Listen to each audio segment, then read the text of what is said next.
আমাদের সিরাজগঞ্জে যদি 3 জন মহিলা জরগা করে, আমার কথা কি বুঝতেছেন? জিকির করা কিন্তু ফরজ। সুবহানাল্লাহ কর। জিকির করলে উপকার 2টা হয়। কয়টা? জোরে বলুন, আরো জোরে। 2টা। বাংলাদেশের মানুষ হচ্ছে নগদে বিশ্বাসী, যে নগদ চাপা হাত পেতে নেওয়ার বাকির কাছে শূন্য থাকে। নগদে যদি বিশ্বাসী হন, নগদ জিকির করলে, 1 নম্বর জিকির করলে আপনার নগদের কথা বলতেছি, সেটা হলো আপনার শরীরের শীত থাকবে না, শরীরে গরম আসবে। আচ্ছা বলুন, কথা সত্য না মিথ্যে? নগদ না বাকি? আর বাকি আমরা বিশ্বাস করি। হ্যাঁ, আপনারা করেন কিনা? জিকির করলে কলমের ময়লা পরিষ্কার হয়। সুবহানাল্লাহ একটু জোরে কর। তাহলে জিকির করা ভালো না খারাপ? যেরকম ভালো না খারাপ? ভালো। তাহলে যদি ভালো হয়, আর আল্লাহর নাম নিলে অন্তরের মধ্যে শান্তি লাগে না? জিকির করুন, লা ইলাহা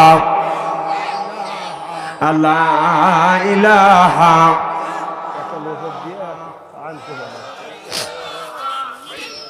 ইন কলে মার বান্ধবেলা কাজে লাগবে মরুন বেলা।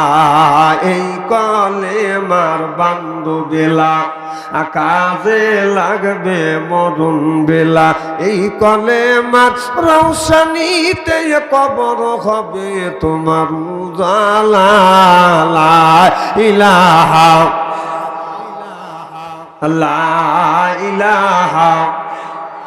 আসিয়া বলে, ও গো স্বামী আমি তোমার অর্ধাঙ্গিনী। আসিয়া বলে, ও গো স্বামী আমি তোমার অর্ধাঙ্গিনী। তোমার আমার সৃষ্টিকর্তা তারে কেন মানো না। লা ইলাহা লা ইলাহা লা ইলাহা ইল্লাল্লাহু মুহাম্মাদুর রাসূলুল্লাহ। সকলে বলুন সাল্লাল্লাহু আলাইহি ওয়াসাল্লাম। জাঙ্গালিয়া আকাশ ব্যাপারীর বাড়ি তাফসীর মাহফিলের সম্মানিত সভাপতি সাহেব,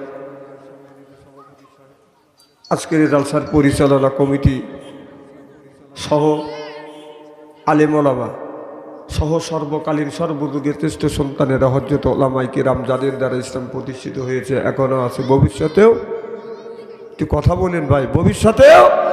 আমি জানি আপনাদের কষ্ট হচ্ছে, আর এই কষ্ট মান কেনই বা আল্লাহ বলছে যে দিনের কথা প্রচার করিও। আল্লাহ যদি না বলতো আমরা বলতাম না, নাকি কর? দিনদার পরহেজগার আল্লাহ আল্লাহ ভাইরা পর্দার অন্তর আড়ালে মাহফিল শুনবার জন্য পর্দা করে বসে আছেন। আমার পর্দা নিশি মাথার মুকুট মা ও বোনেরা, আমার ছোট চিহ্নের ছোট্ট ভাইরা, সমবয়সী চিহ্নের সমবয়সী বন্ধু, আমার মুরব্বী বাবাদিরা, সকলের উপরে রইল আমার আন্তরিক অভিনন্দন। সর্বপ্রথম সেই মহান আল্লাহ তাআলা লক্ষ কোটি শুকর এবং প্রশংসিত, যিনি আপনাকে আমাকে মনোনীত করে তাফসীরুল কোরআন মাহফিলের মধ্যে আসা এবং বসার সুযোগ করে দিয়েছেন। তাতে আপনারা খুশি না বেজার? কম না বেশি? বেশি যদি হয় সমস্যার উচ্চ কণ্ঠে বলুন আলহামদুলিল্লাহ।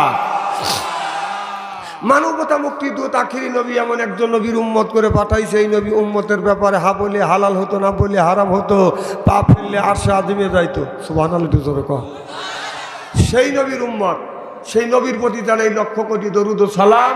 সকলেই পড়ুন সাল্লাল্লাহু আলাইহি ওয়াসাল্লাম। সর্বপ্রথম জানতে চাই আমার ভাইরা, আপনারা সকলেই ভালো আছেন? আল্লাহ আপনাদের দোয়ায় আমাকে সুস্থভাবে সহিভাবে আপনাদের সামনে উপস্থিত করেছেন। তবে আপনাদের পবিত্র জবান থেকে এ গুনাহগার বাচ্চু আনসারির জন্য খাস করে দোয়া করুন। অল্প সময় হলেও যেন কোরআন আর হাদিস থেকে বাস্তব ভিত্তিক 2-4টি কথা আমার মনিব, আমার রব, আমার সৃষ্টিকর্তা, আমার বিধানদাতা, আমার রিজিকদাতা আমার জবান থেকে যেন বের করে দেয়। সকলে কনামি আরেকটিবার বলুন, একটু জোরে বলুন। আমি আপনাদের কাছ থেকে দোয়া চেয়ে নিয়ে আপনাদের সার্বিক আর মঙ্গল কামনা করে আলোচনা শুরু করছি ইনশাআল্লাহ। এটা হলো কোরআনের মাহফিল, বেহেশতের বাগান। আর এই বাগানের মধ্যে সব মানুষ আসতে পারবে না। আল্লাহ যাকে মনোনীত করছেন তিনি তেনার মনোনয়ন দিয়ে কোরআনের মাহফিলের বেহেশতের বাগানের মধ্যে আসা এবং বসার সুযোগ করে দিয়েছে। আল্লাহ রসুল বলেছে তোমরা যদি কোথাও বেহেশতের বাগান পাও ওখান থেকে ফল সংগ্রহ করো। ফলগুলি কি? সুবহানাল্লাহ, আলহামদুলিল্লাহ, লা ইলাহা ইল্লাল্লাহু, আল্লাহু আকবার, মারহাবা, মাশাআল্লাহ। এটা হলো জান্নাতের ফল। সুবহানাল্লাহ, এটা জোরে কও। এই ফল সবার ভাগ্য হবে না, আর কোরআনের মাহফিলে সব মানুষ আসতে পারবে না। কারণ আল্লাহ তাকে নসিব করেছেন, মনোনীত করছেন, তিনি তিনার মনোনয়ন দিয়ে কোরআনের মাহফিল, বেহেশতের বাগান এর ভিতরে আসা এবং বসার সুযোগ করে দিয়েছেন। আর যারা আসতে পারবে না, এই দেশের সরকার ডেকে মিছিল করেও কোরআনের মাহফিলে আসতে পারবে, নসিব থাকতে হবে। কয় না যে যদি থাকে নসিবে আপনি আপনি আসিবে, এটা নসিবের ব্যাপার। একটা লোক নামাজ পড়ে, এটা নসিবের ব্যাপার। একটা লোক আল্লাহর পথে আসবে, এটা নসিবের ব্যাপার।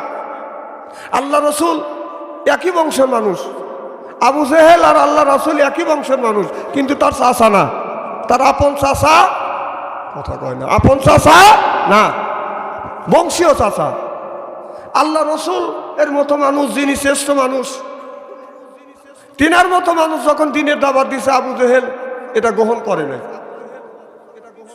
আল্লাহ রসুল আবু জেহেলের কাছে 400 বার কাছে দিনের দাওয়াত দেওয়ার জন্য, তারপর আবু জেহেল গ্রহণ করে। মাইয়াহাদি আল্লাহু ফালা মুদিল্লাহু লা ওয়া মাইয়াদিল্লাহু ফালা হাদিয়া লা। আল্লাহ যারা হেদায়েত করে সেই ব্যক্তি হেদায়েত প্রাপ্ত হয়, আর যাকে আল্লাহ হেদায়েত করে না সে হেদায়েত প্রাপ্ত হয় না।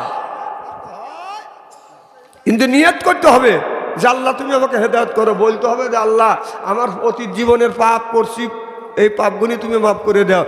আল্লাহর কাছে না চাইলে আল্লাহ দিবে না, মাফ চাইতে হবে কার কাছে?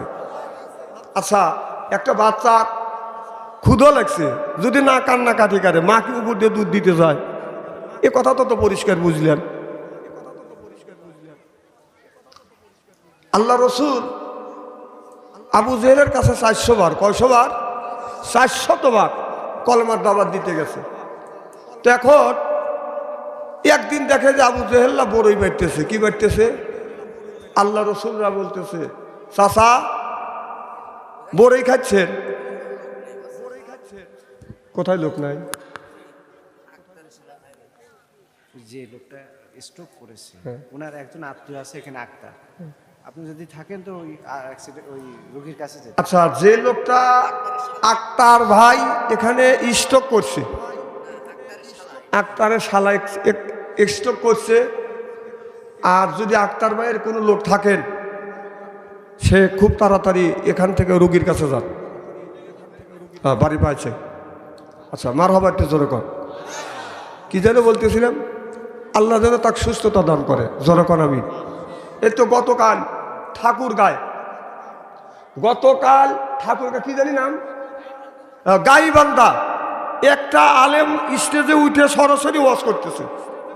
দেখেন মৌত তো কি, কুল্লু নাফসিন যায়কাতুল মৌত, মরণের হাত থেকে কেউ বাঁচতে পারে নাই, বাঁচা সম্ভবও না। আবু জেহেল থেকে শুরু করে এ পর্যন্ত একটা মানুষ গ্যাপসিনে আজরাইলের হাত থেকে বেঁচেছে, এরকম কি প্রমাণ আছে? প্রমাণ নাই। তো মাহফিলে ওয়াজ করতে করতেই হঠাৎ করে এরকম ওয়াজ করতে করতে আর কথা বন্ধ 1 মিনিটের মধ্যে উনি এই অবস্থায় দলে পড়ে দুনিয়ার থেকে বিদায় নিয়ে গেছে। ইন্না লিল্লাহি ওয়া ইন্না ইলাইহি রাজিউন। আল্লাহ সেই আলেমকে যেন আল্লাহ জান্নাত নসিব করে, জোরকন আমি। আজকে এই মানুষের অসুস্থ দেখে ভালো মানুষ বাড়ি থেকে আসছে যে কোরআনের মাহফিলে আসছি। এই লোকটা আপনাদের মতো বসে আছিল, বসে থাকতে আমি স্টেজে উঠলাম, ওঠার সাথে সাথে উনি কাইট হওয়া পড়ে গেছে। না জানি আল্লাহ এর নসিবে কি লেখে। আল্লাহর কাছে দোয়া করি, আল্লাহ তুমি তোমার এই বান্দা, কি জানি নাম, চান্নু মিয়াকে আল্লাহ সেবাইয়া কুল্লিয়া দান করো, জোরকন আমি, জোরকন আমি। দেখছেন, আল্লাহ সুস্থ করতে আর অসুস্থ করতে একটুকু দেরি লাগে, কি কারণ লাগে? এ বিশ্বাস কি আছে? এই বিশ্বাস যদি থাকতো তাহলে ওই যে মেলার মধ্যে যায় একটা মিয়া সাল ঘুরতেছে, আর মিয়া সালের পিছনে 3-4টে যুবক ঘুরতেছে, কথা কন না, পচার পিছনে পচি করে হাসেন না। আর যারা দোকানপাটে ঘোরাফেরা করছেন মারা, আপনি মনে করতেছেন যে আপনার চেহারা ভালো আছে, সুন্দর আছে, 5-10টা যুবক তোমাদের পিছনে ঘুরতেছে, তুমি না জানি কি হনু, কিছুই হও নাই কে। তবে একটা জিনিস মনে রাখেন, পচা জিনিসের পিছনে মাসিটি ভিন বেচি করে, কথা কন। আচ্ছা, আতরের দোকানে কোনোদিন মাসি দেখছেন? মুরগি মরা, গরু মরা, কুত্তা মরা, বিড়াল মরা, এই মরার পচার কাছে মাসি ভিন করে। তো ওরা হলো পশি, আর পশির পিছনে পচারা ঘুরতেছে, পশিটা পিছন থেকে বাই ছাড়তেছে, ওরা ওইটা শুকতেছে। বুদ্ধিমান হন, কোরআনের মাহফিলে এসে বসুন। কথা কি খারাপ বললাম নাকি? না, আমি জানি